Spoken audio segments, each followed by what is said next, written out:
Can somebody confirm you can hear me?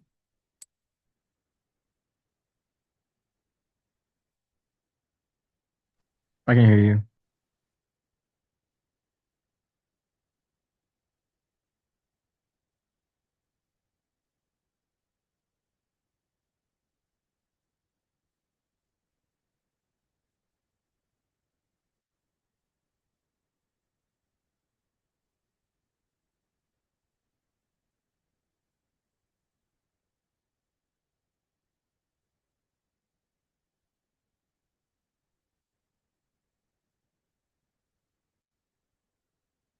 I can't hear anything anymore. Okay, I've got five of you on here. Can somebody confirm you can hear me? Now we can. All right, It let went me away check for a my bit. speaker.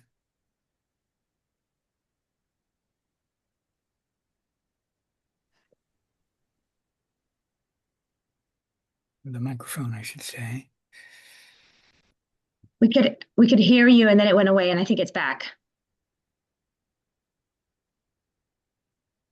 Well, it just says the microphone is on. I don't see a way to test it.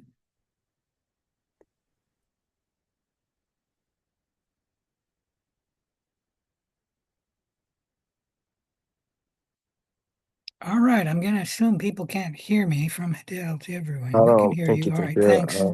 I don't normally look at messages because when I'm sharing my screen, I can't see them. All right, let's begin. Are there any questions? Let me share my screen here. I cannot hear you. That is correct. So somebody is talking. All right, my speaker was off. I'm not sure why that's the case because I didn't turn it off. I'm having a number of problems today. When I was logging in, I had a whole bunch of steps I've never done. Like it said, was this website safe? Are you sure? A bunch of other things too. Like I had to verify my existence. I haven't done that for a long time. I should be able to hear you now because I got the speaker on. Can somebody say Can you something? hear us? Yes, yes, thank you, Mark. All right, let me share my screen. Are there any questions? Why isn't this going to share? I don't know why I'm having so much trouble today. There we go.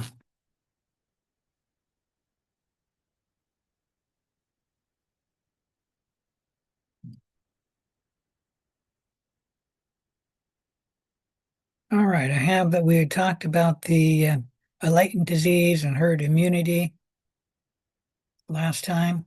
I'm not hearing if there's any questions, so I'm just going to proceed. Let's talk a little bit about patterns of disease. Normally, a specific sequence of events is associated with an infection by a microbe and subsequent disease.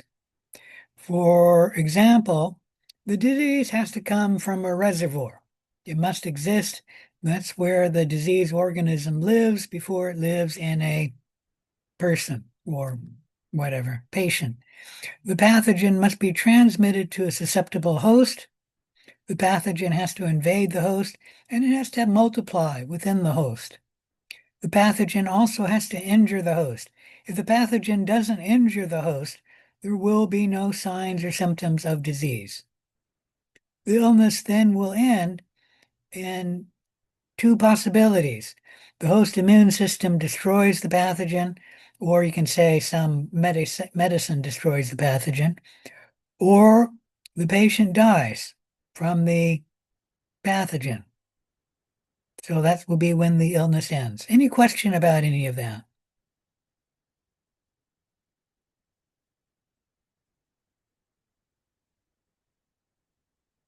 There are some predisposing factors that cause a person to be more likely to get an infection, making the body more susceptible to and therefore affecting the occurrence of disease. For example, females have a shorter urethra and therefore they have a higher incidence of a urinary tract infection. There are inherited traits such as sickle cell anemia or sickle cell gene, which increases the risk of coming down with the disease. There are also other traits or conditions. Boy, I don't have much light in here.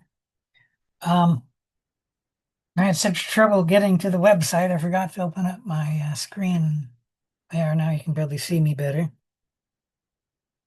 Um, they're like diabetic patients are more likely to come down with an illness.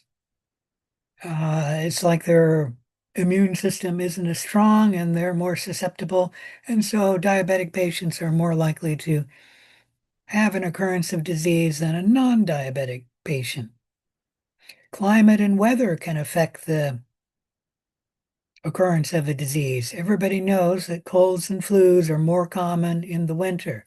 There's a number of factors for why that's the case. I'll just briefly state a few, and that is because people are staying in warm places and they shut their windows and obviously their doors. It means that somebody comes into the house, they're going to breathe the pathogens out, and there's no circulation of the air, or less circulation of the air, and so the pathogen's more likely to uh, be breathed in the winter and the cold season. But there are other factors too, and that is the virus, particularly the flu virus, is stabilized by the cold weather. So if it gets on your coat and you're outside in the wintertime, that virus will live a lot longer in the wintertime than it will in the summertime. And then the UV light of the summer is more intense and it's more likely to kill the virus than the UV light in the winter. So all of those factors come into play in climate and weather. And then there's fatigue. Fatigue makes a person more likely to come down with an illness. And students should know that because students either are up too much studying or they're partying too much and they're frequently fatigued, predisposing them to come down with an illness. Age is a predisposing factor. Generally, the very young. Let me see if I can illustrate this. I don't remember if I've illustrated this to this class or not, but most illnesses, the very young have a higher incidence, and then the very elderly have a higher incidence. So what we're doing here is the incidence of disease and then the age on the x-axis. See if I can write that. Kind of. And so newborns are at great risk to coming down with many illnesses, and then the elderly. Now, with COVID-19, that graph doesn't look like that. And that's because let's erase it here. Come on, come on, come on. There we go.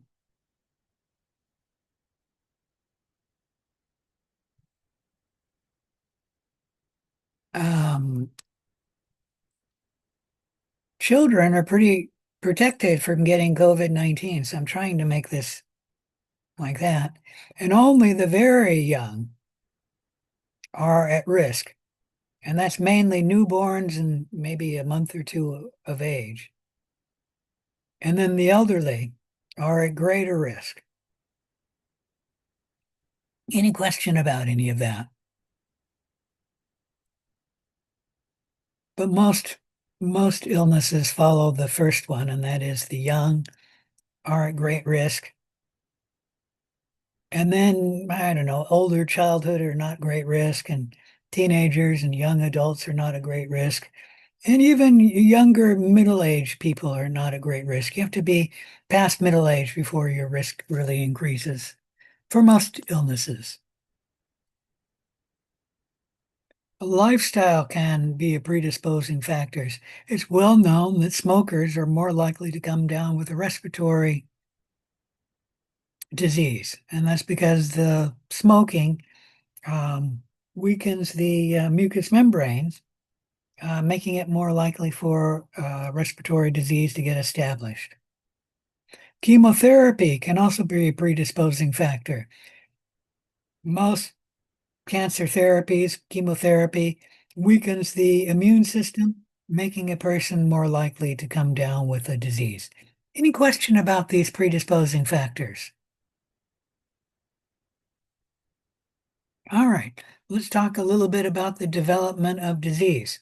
Once the host defenses are breached, disease development occurs, and the disease development follows a certain sequence. The sequence tends to be similar for both acute and chronic diseases. Let me blow this slide up.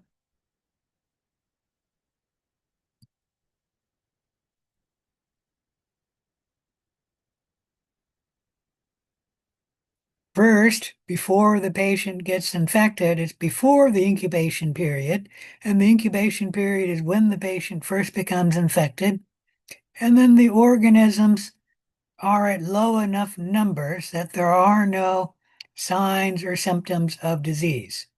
During the incubation period, the patient has been infected and the microbes are growing in the patient. So on the y-axis, we have the number of microbes, and it's also we have the severity of the disease, meaning higher up on the y-axis, the more severe the disease, lower down, less severe the disease. After the incubation period ends, it's called the prodromal period, where the patient has mild signs or symptoms, like when you first have a sore throat and you have to think about it. Geez, do I have a sore throat? And you think about it and you say, yes, I've got a sore throat. That's the prodromal period. The prodromal period is then followed by the period of illness, where the patient has most severe signs and symptoms. You no longer have to think about whether you have a sore throat. You say, geez, I know I have a sore throat. During the period of illness, for many diseases, not all, but many diseases, the number of microbes will be the greatest. And of course, these signs and symptoms of disease are always the most severe. The period of illness is then followed by the period of decline. The period of decline begins when the patient starts to feel better. The number of microbes in the period of decline decrease, and so do the signs or symptoms. So when a patient has a fever, they're in the period of illness. When the fever breaks, they've now entered a period of decline. The period of decline continues until the period of convalescence begins. The period of decline, the patient has signs or symptoms. Once the patient no longer has signs or symptoms, that begins the period of convalescence. Note the period of convalescence continues until the patient no longer has the microbes causing the disease. And then the disease is over with. Any question about any of that?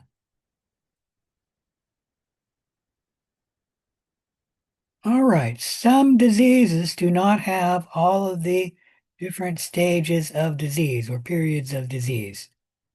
For example, sometimes you'll be walking along and all of a sudden it feels like somebody hit you over the head with a sledgehammer, meaning one moment you're fine, the next moment it feels like somebody's hit you over the head with a sledgehammer.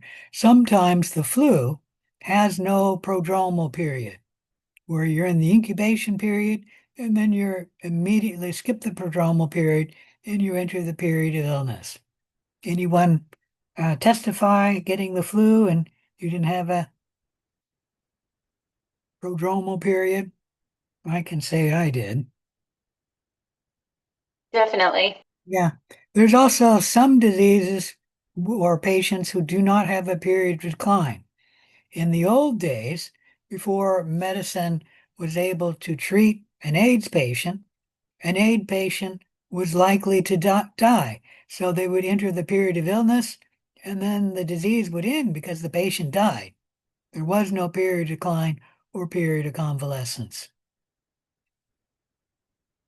Another case where there would not be a period of decline, well, at least a period of convalescence, would be a patient who has chronic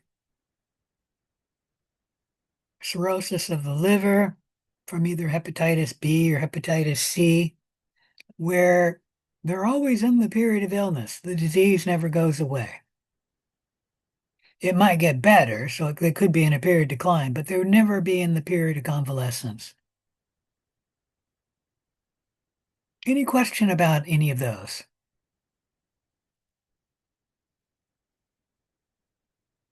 All right, here's a question for you.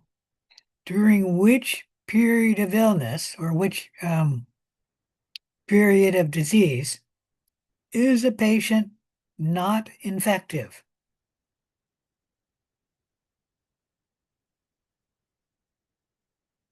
Anyone have a guess?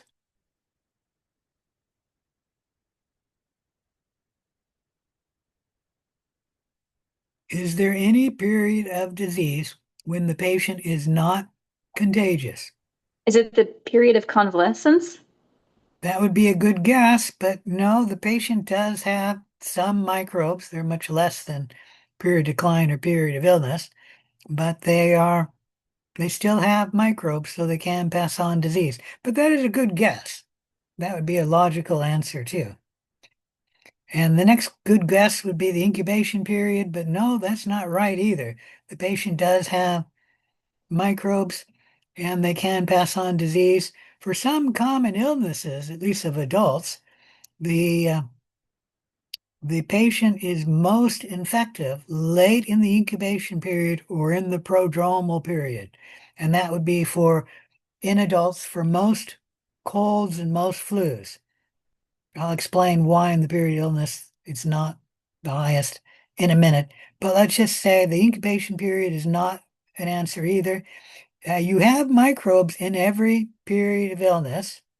You can pass on the disease in every period of illness. My mother used to tell me, "Oh, I'm getting better now. I'm no longer contagious." And I would tell her, "Mother, you're speaking to a microbiologist. I know better." It is true early in the incubation period, you are not going to be infected because you have so few microorganisms and they may not even be incubating yet. So it has to be extremely early in the incubation period before you would not be infected. And then maybe very, very late in the period of convalescence where your body is wrapping up the period of convalescence, and so the microbes are, I don't know, have antibodies on them, in which case they may not be infective. But that would be extremely late in the period of convalescence and extremely early in the incubation period. Every other period of disease, you are infective. And this is a trick question. I've never asked that on a quiz question. Any question about any of that? All right, let's talk about some common illnesses like colds and flus. I mentioned that during the period of illness for an adult, they are not as infective as in the prodromal period and then late in the incubation period. The reason why is during the period of illness, the adult, their immune system has amped up and it's attacking the microbes in the patient, and then those microbes are less likely to spread to another patient. In the prodromal period and late in the incubation period, the immune system is not amped up. It's not even key to fight the disease. And so that's why late in the incubation period and then the prodromal period, the adult is more likely to spread disease than in the period of illness. I think the reason why this happens is because going back to our caveman ancestor, the adults were trying to protect their own children from getting the disease. This does not happen in children. The child will be as infective late in the incubation period and in the prodromal period as they are in the period of illness. It's like the child is not worried about spreading the disease to their parents. Any question about any of that? When I was a child, children were not allowed into hospitals to visit a sick patient. I remember this because my brother got hit by a motorcycle when he was riding his bike, and he was in the hospital, and I was under the age of 13, and they said, nope, John cannot come into the hospital and visit the patient. He's a child. He's too likely to spread disease. And nowadays, there's probably no hospital that follows that procedure because they realize that, especially grandparents seeing their grandchildren, it does them good just to see their grandchildren. Yes, the chance that the child can bring in disease is pretty high, but the benefits they decided outweigh the disadvantage. Any question about any of that? All right. Let's talk a little bit about the spread of infection. Disease has to come from a reservoir, a source of infection. Continual sources where disease organisms can be found. They can be in living reservoirs or non-living reservoirs. There are three main reservoirs for human diseases. There's other humans, where humans are reservoirs. Some diseases, like AIDS and gonorrhea, can only come from human reservoirs. It's not entirely true. Like there is one chimp which can get the HIV virus, but it's unlikely that a chimp would spread it to a human. So they say it's a human reservoir. There may be carriers who have inapparent infections or carriers who have a latent disease, and then they can spread this disease to someone else. Now, in a latent disease, the disease would not be spreading, but the disease could come out of latency,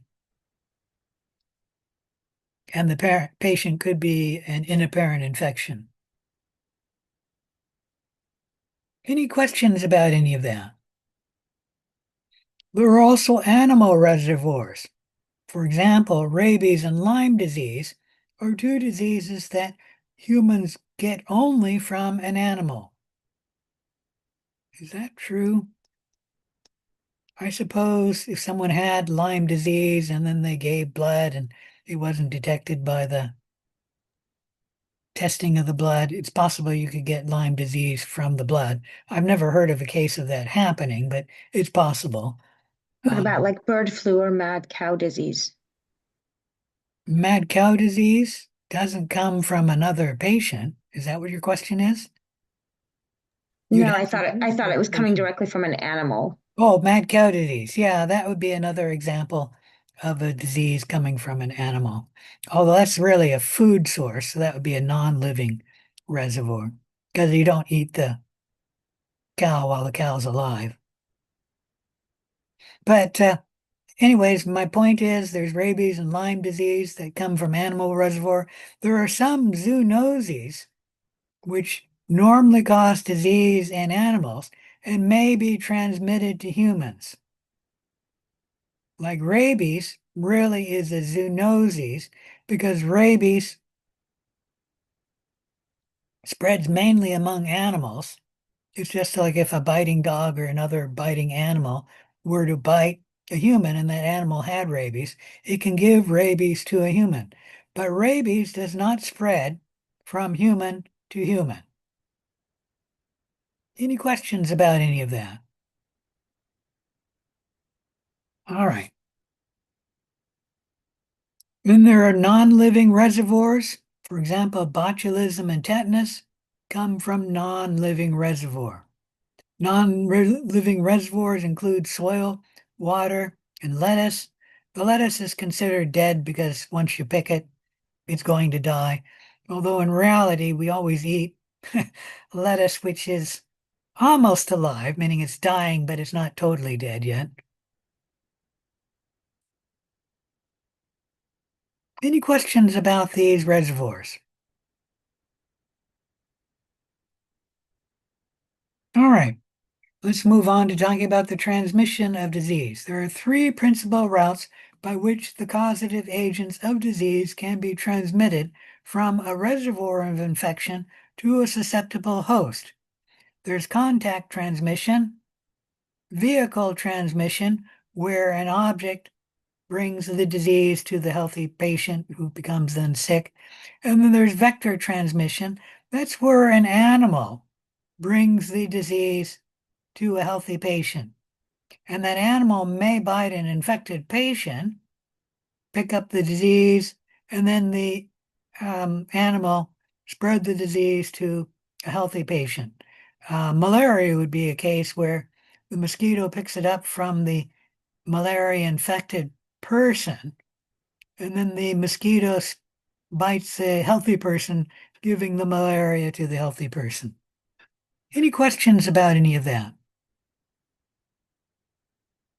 So let's talk a little bit about contact transmission. Remember, there's three types of transmission, and there are three types of contact transmission. There's direct person-to-person transmission, requiring close association between an infected person and the susceptible host, like a handshake or kissing. That would be direct person-to-person transmission. There's also indirect contact transmission, where the person touches an object, and we call that object which carries the disease a fomite, and then the healthy individual touches the fomite, picking up the disease-carrying organism, which then goes on to infect the patient and cause disease. The third type of contact transmission is droplet transmission, where somebody sneezes or coughs or maybe even talks, and the transmission is by an airborne droplet that travels less than 1 meter. Got a picture of that? So this person sneezed, and this to right there would be 1 meter. Okay? Oops. Didn't want that. I moved that, so I thought I would move it back, and apparently I didn't move it because it didn't take it. All right. So direct person-to-person contact, high-fiving, handshaking, droplet transmission, and then indirect transmission, where the pitcher touches the baseball, the catcher then touches the baseball, picks it up with this hand, and then gets the organisms on his hand. Usually with indirect transmission, the patient picks it up on his hands, and then the hands touch a mucous membrane in the face, causing the organism to then infect the patient.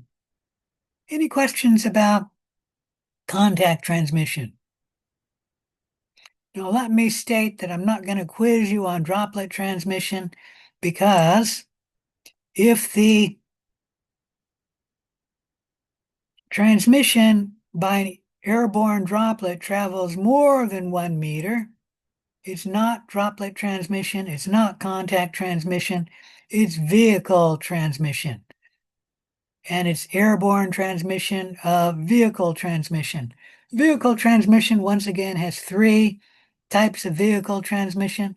There's waterborne transmission, foodborne transmission, and airborne transmission.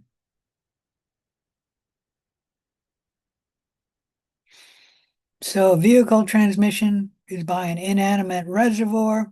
Food, water, body fluids are three types. Waterborne transmission, somebody's sick and they have diarrhea or something like that, and the diarrhea contaminates the well water, so by sewage, and that would be waterborne transmission. Waterborne transmission is very rare in the first world countries. It's mostly common in third world countries. There's also foodborne transmission. Somebody's sick. They shouldn't be working because they're sick.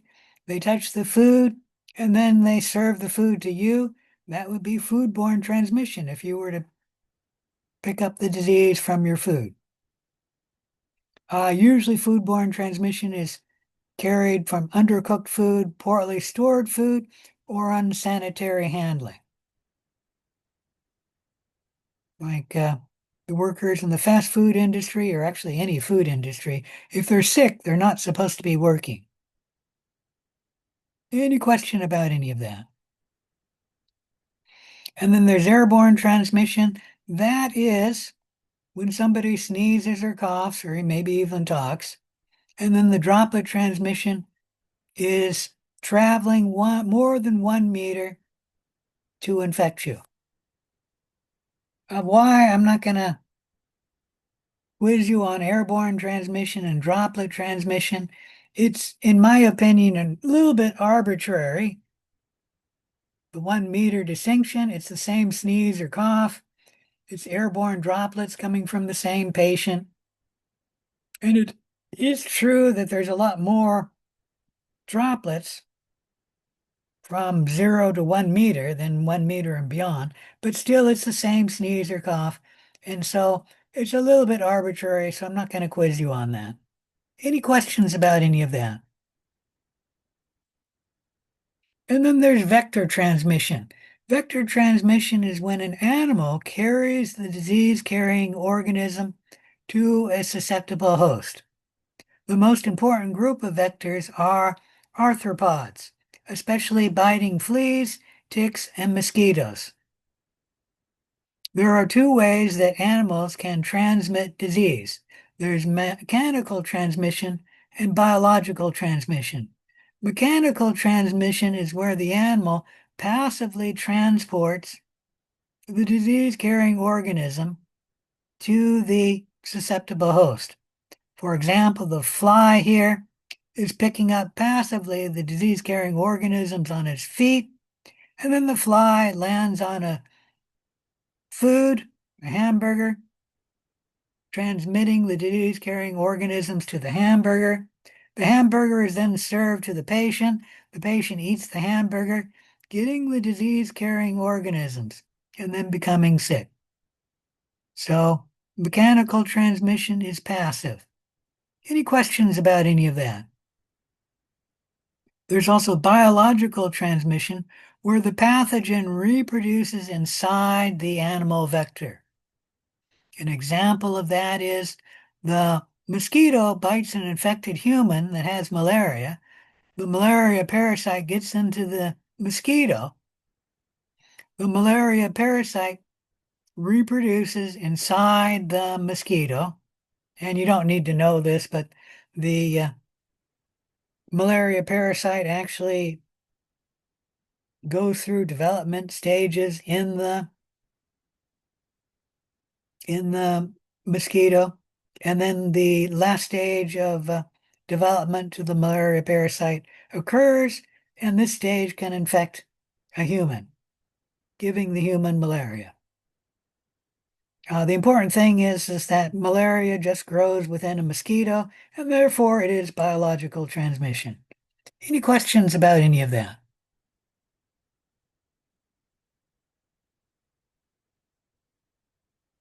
What would be an example of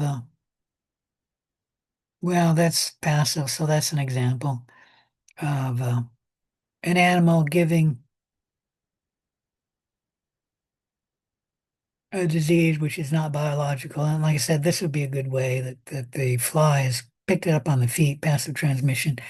I'm not aware of any animal biting a human and the bite giving the human the disease, which would not be biological, but there might be some where the disease-carrying organism is not growing within the microbe, within the animal. I can't think of any, but I bet there are some.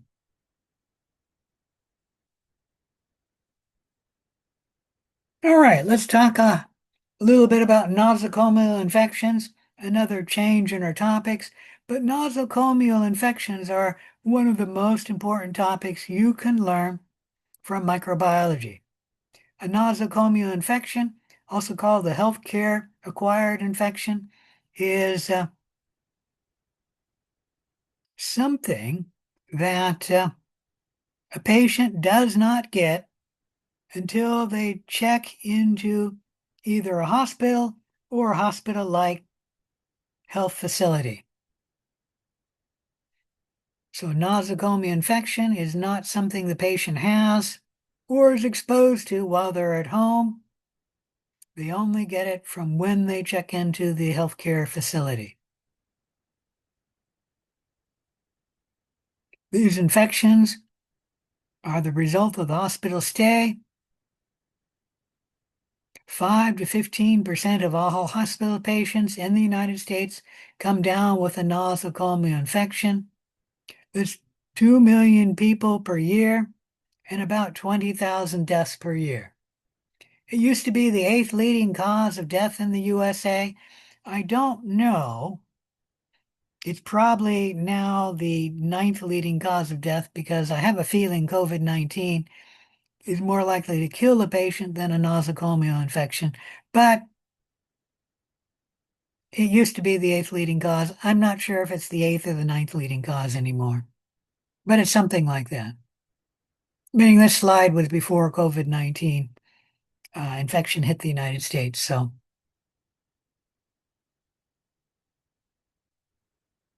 about 1 out of 10 hospital patients get a nosocomial infection. This is data from the CDC. About 50% of nosocomial infections are preventable. There are major costs in the United States from nosocomial infection. About $9.8 billion from the year 2013. So that was quite a long time ago. So it's more than that. You don't need to know the numbers, but just say that it's large numbers. Nosocomial infections result from the interaction of 3 factors occurring in the healthcare facility. Microorganisms are present in the healthcare facility's environment, such as a hospital or a nursing home or even a clinic. Of course, you have to be checked into the clinic before it would be a hospital acquired infection, but hospitals are major reservoirs of sick patients. Some of these sick patients have disease-carrying organisms, in fact, most of them, which are infective. So there are reservoirs of microbes and pathogens in the hospitals or hospital-like settings. There are some normal microbiota which can become opportunistic pathogens, and they're present in the hospital environment as well. Wherever you have humans, you'll have opportunistic pathogens. Some nosocomial pathogens are antibiotic resistant, and that are really bad. Because usually when a patient gets a microbe and it's antibiotic resistant, well, the first antibiotic treatment that's applied isn't going to work. And this patient is sick to begin with because they went into the hospital for a reason. And they may not have time for the doctor to figure out, okay, are there any antibiotics that will work on this pathogen?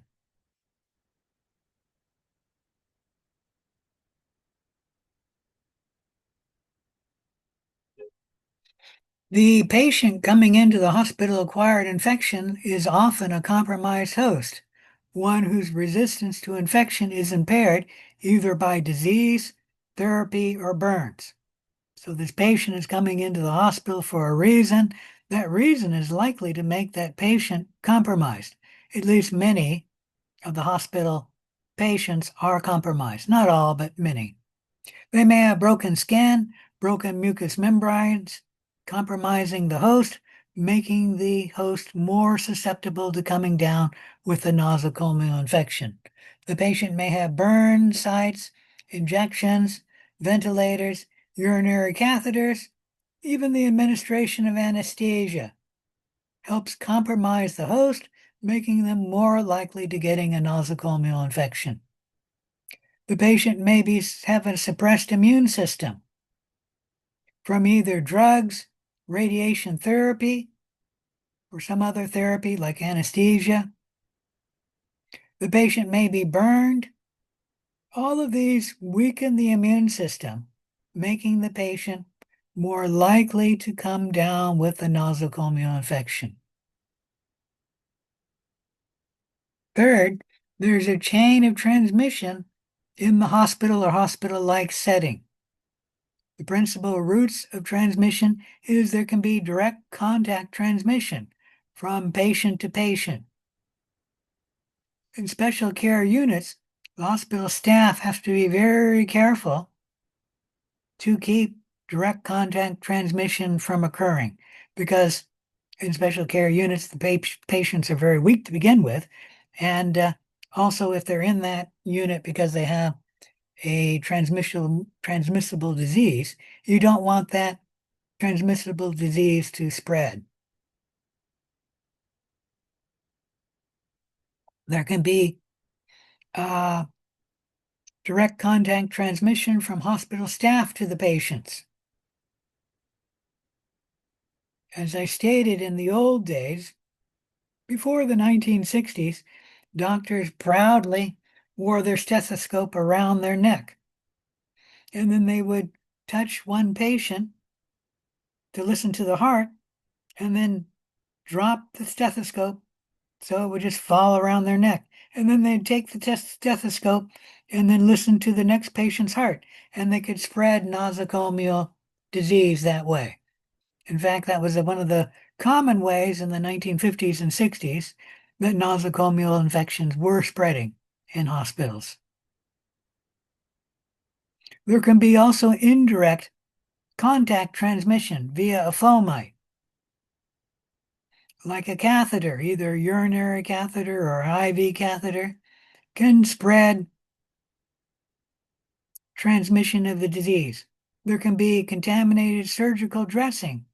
Somebody contaminates somebody's surgical dressing, and then the dressing's put on the patient. The patient then gets the disease. There can also be vehicle or airborne transmission by the ventilation system.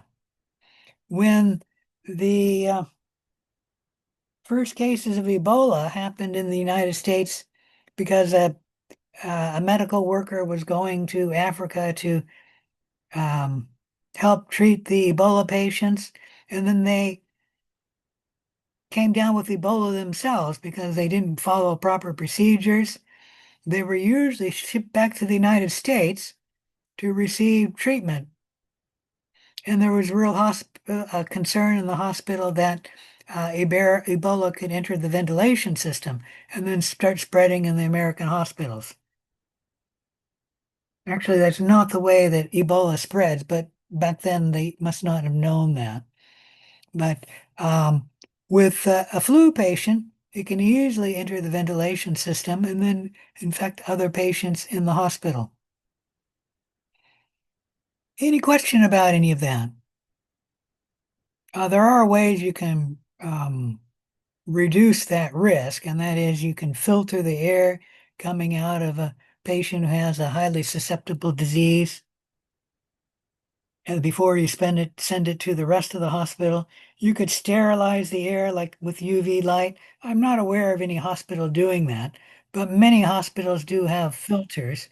They may not filter everything, but at least they filter the large particles, reducing the chance of the ventilation system spreading disease. Any question about any of that? All right, how do we control nosocomial infections? There are certain procedures that are generally implemented. In microbiology, you've learned aseptic technique.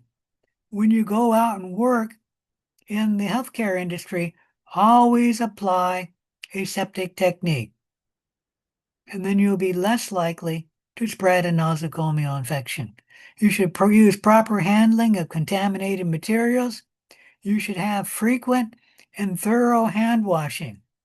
One study has shown that in an environment where the hospital staff are engaging in frequent and thorough hand washing, they reduce the spread of nosocomial infections by 50%. And then there's education of staff, patients, and visitors. This has all helped to reduce the spread of nosocomial infections. So first, the hospital staff were informed about it. Like that began in the 1960s.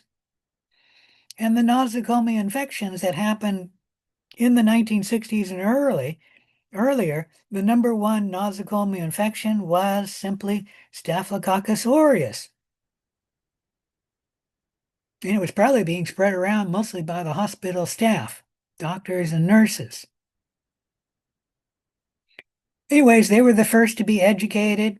And then once they were educated, Staphylococcus aureus no longer became the number one nosocomial infective agent. And then they educated the patients so that the patients were less likely to spread nosocomial infective agents. And lastly, they started educating the visitor.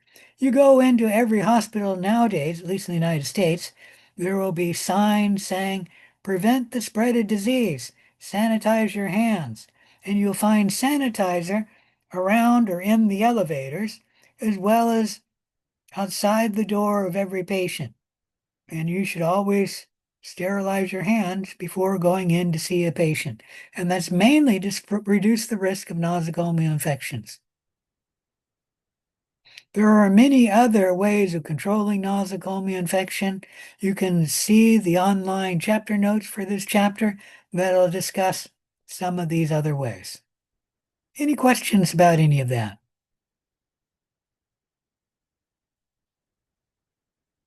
All right, let's change the subject a little bit.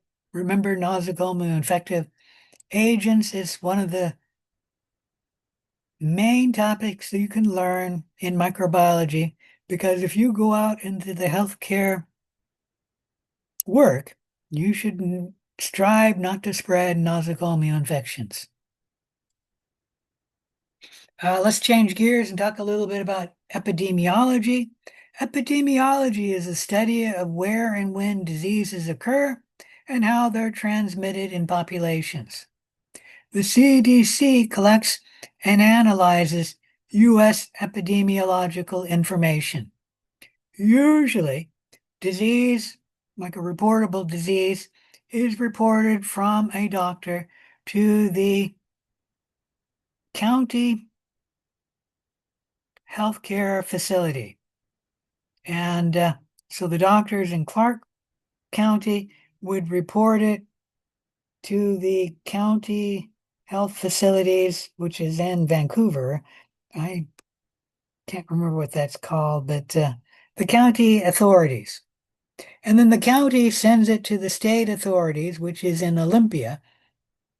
And then they collect all the data from all the counties in the state of Washington. And then they send it to the CDC. And the CDC collects and analyzes all U.S. epidemiological information and publishes it in the the Morbidity and Mortality Weekly Report, which is called the MMWR, which you can find from www.cdc.gov. And I think it's no longer easy to find the MMWR, so I have to do a search. But it used to be, oh, come on, directly on the web page.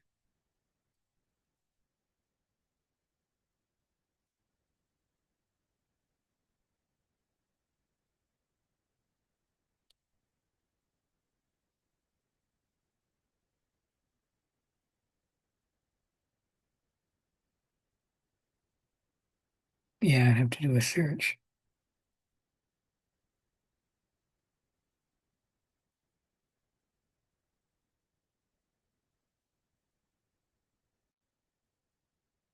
No, what the heck is that called?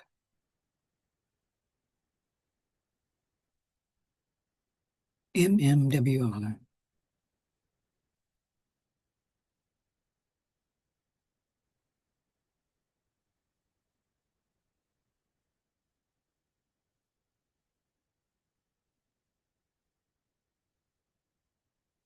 Here it is.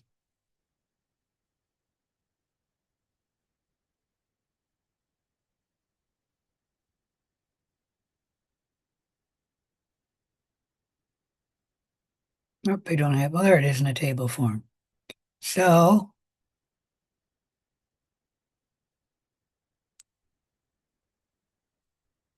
candidemia, don't know why we're looking at just that one disease, but all the cases in broken down by age group, broken down by year. So they must have done a study because they're looking at different years.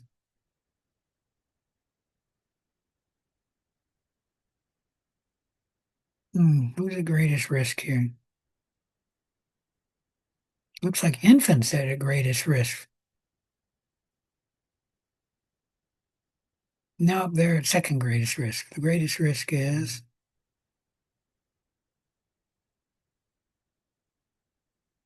1 to 18-year-olds or greater than 65-year-olds. I'm not sure how to read that.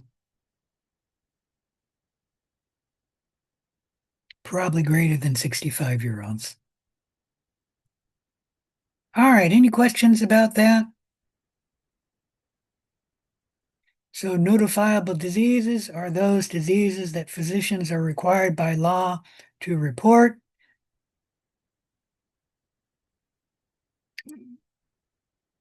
And like I said, usually what that is, the doctor reports it to the local county authorities. The local county reports it to the state authority. The states report it to the CDC.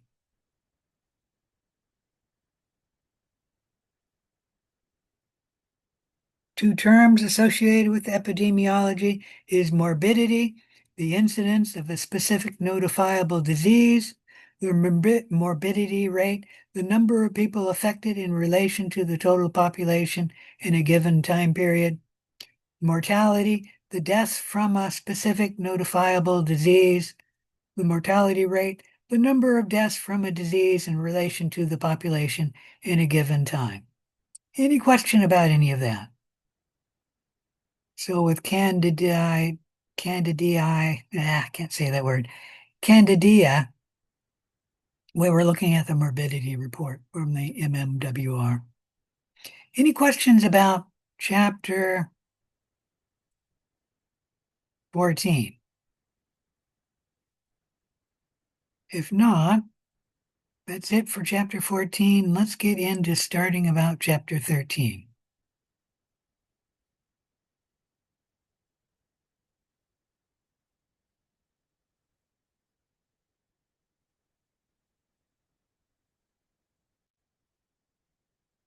I guess I can shut down chapter 14. Oop.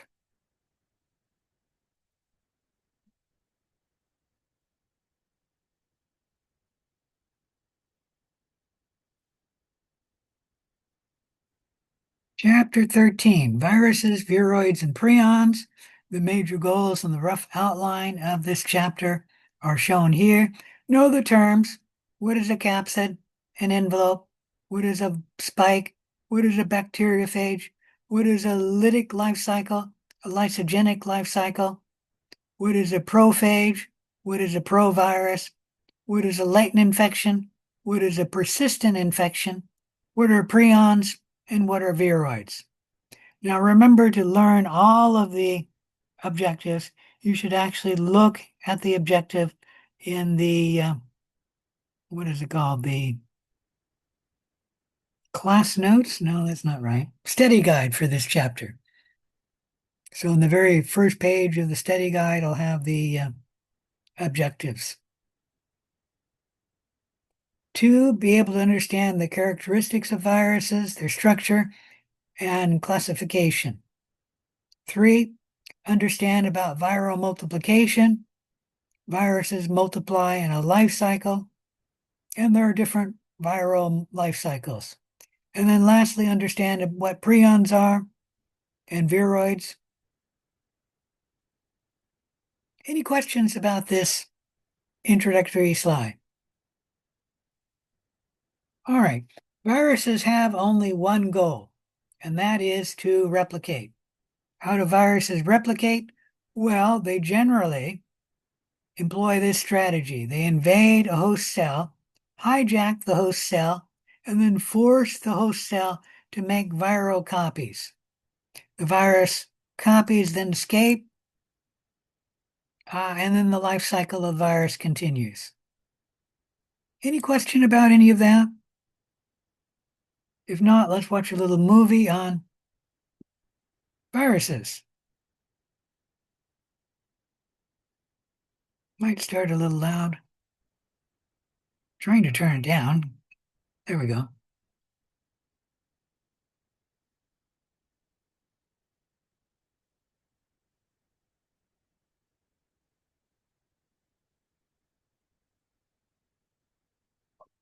Phage is also called the bacteriophage.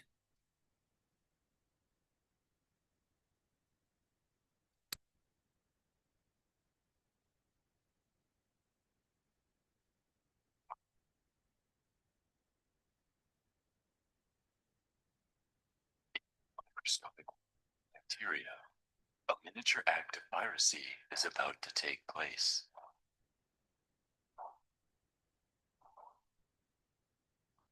D4 bacteriophages.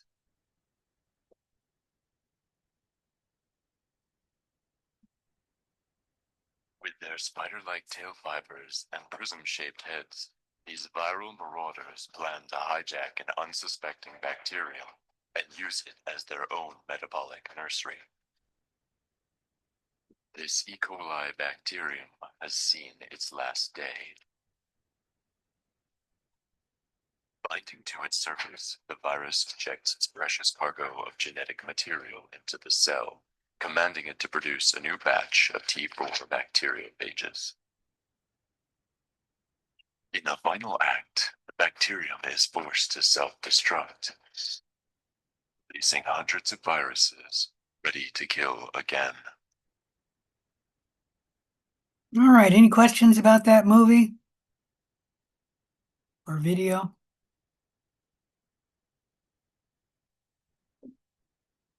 So there are some general characteristics of viruses. One is the host range. The host range are the host cells a virus can infect. The host range is determined by specific host attachment sites, like cell walls, flagella, which have cell receptors on them, and cellular factors necessary for viral multiplication. The virus will attach to a host cell receptor. Let me blow this slide up. So the virus will specifically attach to a host cell receptor. That is a molecule that the virus attaches to.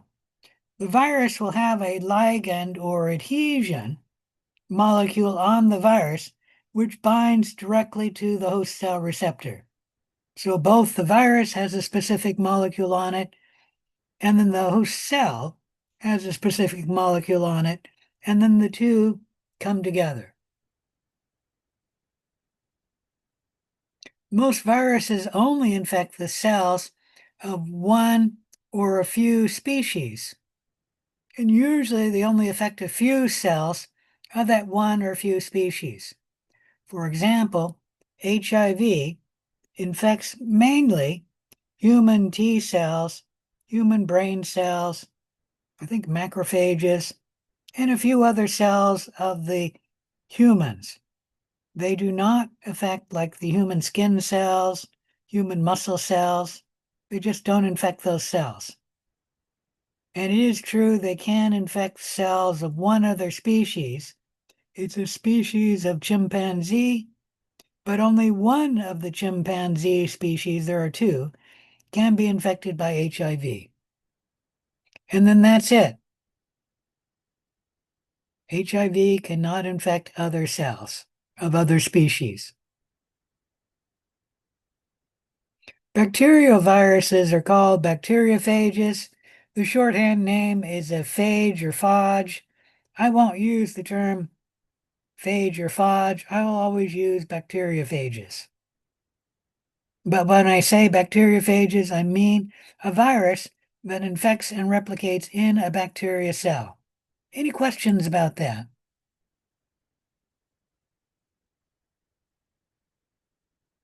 Here's the virus relative size. Let me blow that up. So that's the longest virus. This is the biggest virus here, at least by diameter, megavirus. And that compared to an E. coli, which is a little bit bigger than our average bacteria, meaning it's about, come on, about the width of an average bacteria, but it's a little bit longer than the average bacteria. And as you can see, viruses are smaller than the prokaryote cell. And then there's a eukaryote cell, and it's showing you that prokaryote cells are much smaller than a eukaryote cell. So the average is a eukaryote cell, 1/10 that size, a bacteria. The average, 1/10 the bacteria, is a average virus, even though viruses are quite extreme in their range, but the average virus is about 1/10 the size of the average bacterium. And what would be an average virus? These are kind of unusual because they're different shapes, but something like that. A little smaller than this, really. This one or that one there, that would be about your average virus. There we go. I was trying to find an average virus. That would be close to an average virus too. Viruses range from about, let me get that, 400 micrometers, meaning 0.4 microns, which, oh, there it is right here. It's on this slide here. I just didn't see it because it's up there. About 0.4 micrometers in diameter. It's actually 0.44 micrometers in diameter, down to about 0.02 micrometers. That's 20 nanometers to 440 nanometers. The smallest virus is bacteriophage MS2. Nobody's probably heard of that, but all of you have heard of poliovirus. That's one of the smallest viruses. And then the largest megavirus by diameter, by length, it's Ebola virus. Ebola virus can get up to almost 1 micrometer long, 970 nanometers. Any question about any of that? Okay, let's talk a little bit about virus structure. A virion is a single mature, complete infectious virus particle. When we're talking about a virus, we usually mean a virion. So when a virus infects a cell, new virions get made, and then they will come out of the infective cell. Virus structure includes the nucleic acid or the genome of the virus. Viruses have 2 different nucleic acid for their genome. They can have a DNA genome or an RNA genome. Remember that humans and all cells only have DNA for their genome. No cell has for their genome RNA. The cell may have RNA in it, but it's not their genome. Viruses can have RNA for their genome. Furthermore, the DNA can be double-stranded, and that's normal in our cells. The genome can be single-stranded DNA. Our cells do have single-stranded DNA when the DNA is replicating or when it is being transcribed, but all other times that DNA will be double-stranded. Viruses can have their genome that's single-stranded DNA. Viruses can have their genome that's RNA, and that genome can be double-stranded RNA. Double-stranded RNA does not happen in our cells unless you get infected by a virus. So double-stranded RNA is not found in all cellular life forms unless the cell is infected by a double-stranded RNA virus. The cell normally does not have double-stranded RNA. The virus genome can also be single-stranded RNA. And if it's single-stranded RNA genome, it's important to state whether that single strand is positive single strand or negative single strand RNA. Positive single strand RNA, the genome can be read by a ribosome and translated into a protein. So a positive single strand RNA genome will have the sequence AUG to start protein translation. And the ribosomes can read the genome. The negative single strand RNA genome does not have AUG. The ribosome cannot read it. The negative single strand RNA will be the complement to the positive single strand RNA. Any questions about any of that? The nucleic acid of a virus can be linear or circular. Remember that eukaryote cells have linear genomes, meaning their DNA is linear, having a start position and an ending position. But prokaryotes have a circular genome where the starting position is the same as the ending position. And viruses can have either linear or circular genomes. Some viruses, like the influenza virus, can have their genome in several segments.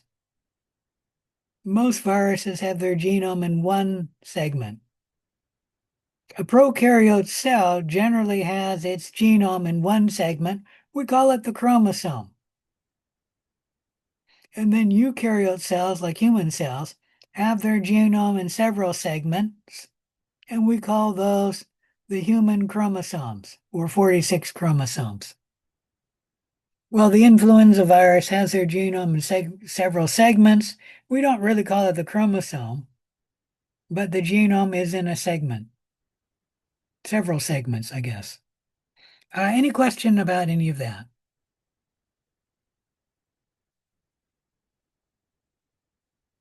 All right.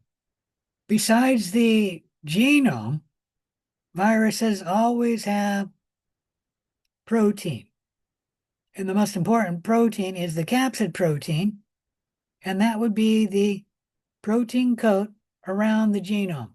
So here we're looking at the genome. We've got this part of the protein coat removed, and there you can see the central molecule, which is the genome of the virus, and then it's surrounded by a protein coat called the capsid. The capsid is composed of capsomeres. Let me blow this up a little. Come on. Oops, what happened? For some reason, I ended the show, which is not what I wanted to do.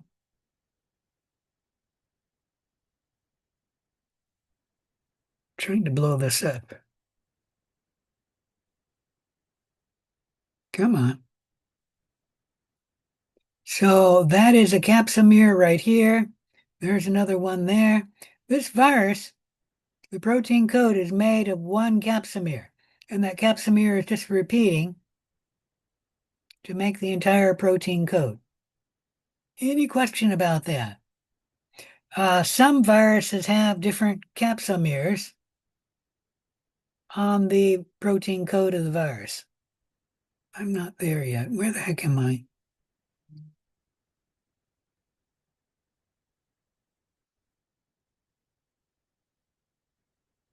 There we are. Besides the protein coat, some viruses have an envelope around the protein coat. The lipid envelope is a lipid bilayer. Here's an envelope around the protein coat, which if I blow that up, you can probably see it. Right there is the genome. Right there is the protein coat. And there's the envelope right there. If the virus has an envelope, it may have spikes on it, which are usually glycoprotein spikes, and they protrude from the envelope or from the virus. The spikes are usually the outermost portion of the virus, and these are the antigens of the virus because the outermost molecules of the virus are what the host tends to recognize when the virus were to infect a patient, and those outermost molecules are going to be on the spikes. So the spikes are the antigens. Antigens are just the molecules of the microbe that the host recognizes. And usually the antigens are what the host makes antibodies to react against, so that the antibodies will bind to and then attack the antigens, which would be on the spikes. The spikes are also the outermost molecules of the virus, if the virus has spikes, and that means that the outermost molecule, or in this case the spikes, are where the molecules will be of the virus for attaching to the host receptors. So the spikes tend to be both antigens that the host immune system reacts against, as well as the adhesions, the molecules on the virus that bind to the host cell receptors. Any question about any of that? All right, for this virus that doesn't have spikes, where are the antigens? Where are the attachment points or the adhesions or ligands of the virus which bind to the host receptor molecules? Anyone have a guess?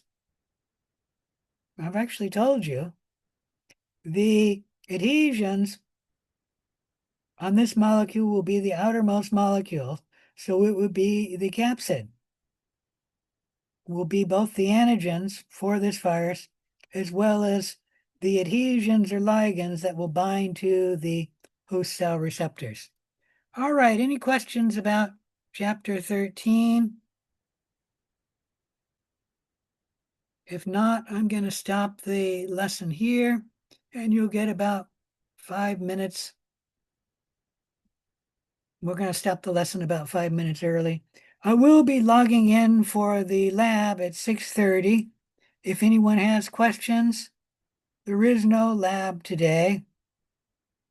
I will be there just for 15 minutes to answer questions.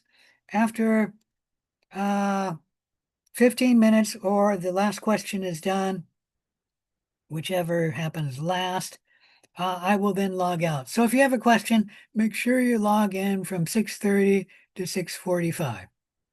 Any questions about anything? All right, let me state that I finally graded quiz 4 and went through and made sure that everyone showed me their working environment. I don't know if I graded anything else or not. I don't remember, but any questions?